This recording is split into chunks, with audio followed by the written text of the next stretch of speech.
Hey guys, welcome back to my channel. You'll realize in this video that why I love gouache so much, because throughout the video I make so many mistakes in this painting. Like I'll paint the wrong areas the wrong color, and I got paint all over my hands at one point and it got all over the painting. So just try to play the game of how many mistakes can you find me doing while making this piece. But besides that, the piece I'm doing today, I've always been fascinated with different religions and spirituality, and I'm just really fascinated by what people believe. And growing up in a Christian household, I was inspired to make a painting that represents Eve and my depiction of Eve. And really, this painting can be taken in two different kind of ways depending on if you believe in the Christian faith or if you believe in something else. I wanted it to have kind of a double meaning, and I've also been really into art history lately, because in order to graduate with your bachelor in fine arts, you have to take 4 different years of art history classes, at least for the graphic design pathway. Before, I used to not really enjoy art history, but it really does make me a better artist. I truly believe that now. But anyway, if you wanted more detail about the actual painting and the literal meaning behind the piece, you can always find it on my website at ashaforddesigns.com. But otherwise, I like to leave it up for interpretation by the viewer, because I think art can be even more interesting when people are putting their own perspective on the piece and it isn't just flat out told what it is. And that's another thing too. I think that's why I try to avoid words in my piece, because I don't want it to have the connotation of like the English language, and like then you have to think about like, what does that mean? Like if you're trying to make some really, I guess, deep art. I say deep with air quotes, but I don't want to ever have words in my work, at least, because I don't want it to like be too obvious of what you're looking at.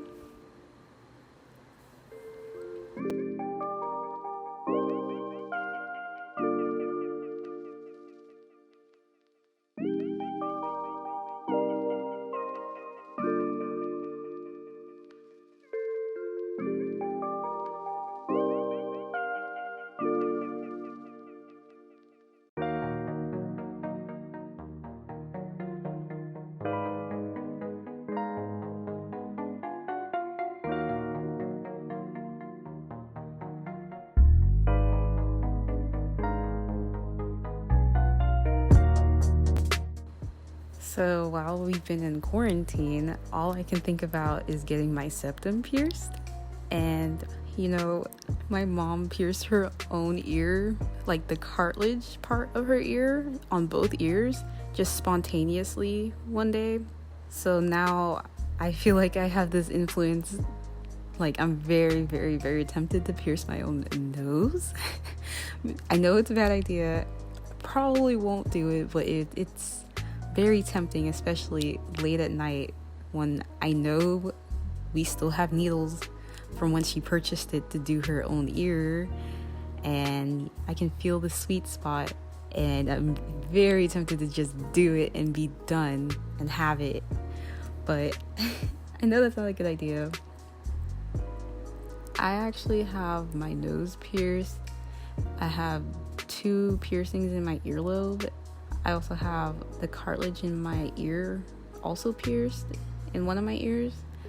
So I'm not like new to piercings, so maybe I could do it. And I've healed all of these piercings before, and I've already had my nose pierced, so why not just do it?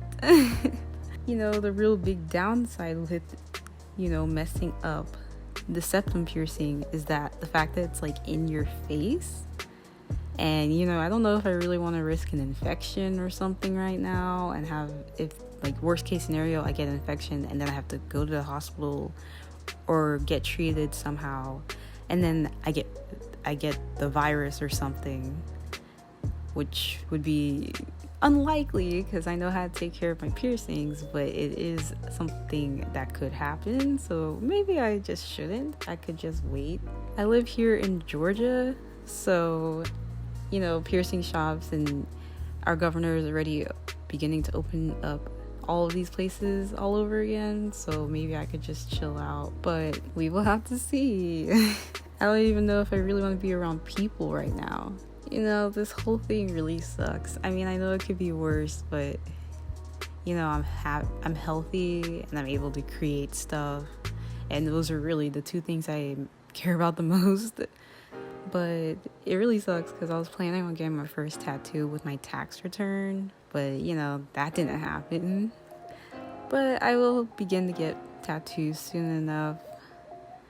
And that's another thing too. Now I'm very tempted to do a stick and poke tattoo because I already have half of the skill, right? The art skill? I know there's probably way more to tattooing than just that, but it's very tempting.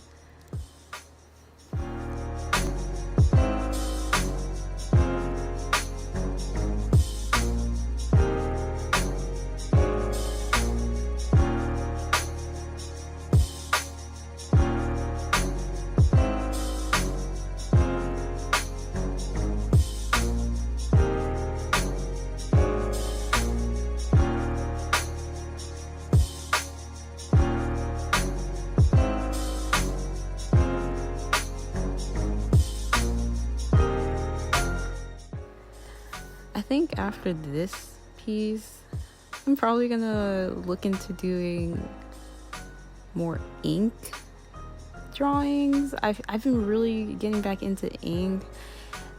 Here's something you guys should know about me. I very rarely, like, I don't ever have a real preference for any medium. Or, I mean, I guess I have preferences, but it's more like I can never stay doing one medium for months and months. Like, I always have to change around and jump around from a different way of making a piece to another different way. So right now I'm really into gouache, but even though I just explained how gouache is so forgiving, for some reason I'm so tempted to just go to the complete opposite and do ink drawings, which are so much more permanent and much harder to hide your mistakes. But you know, it's just fun. I like the challenge of it. I love ink. I love all sorts of mediums for their own reasons, but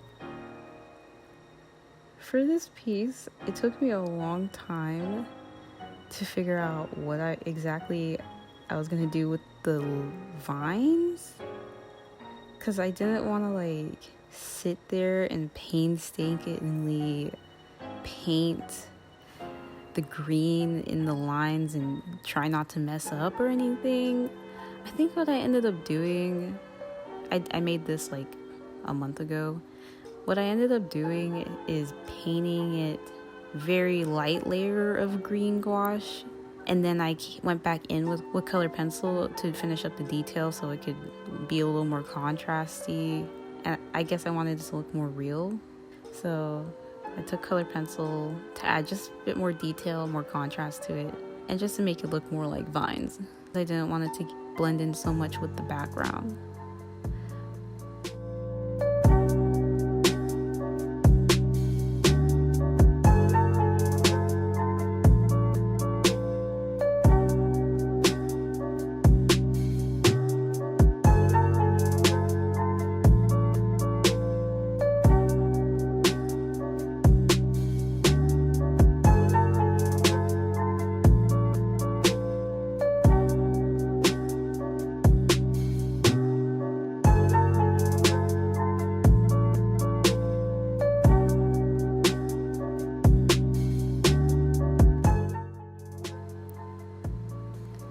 If you're interested, her apple is available in my art shop as a print, so check out the link below in the description. As always, thanks for watching. And I hope y'all will join me next time.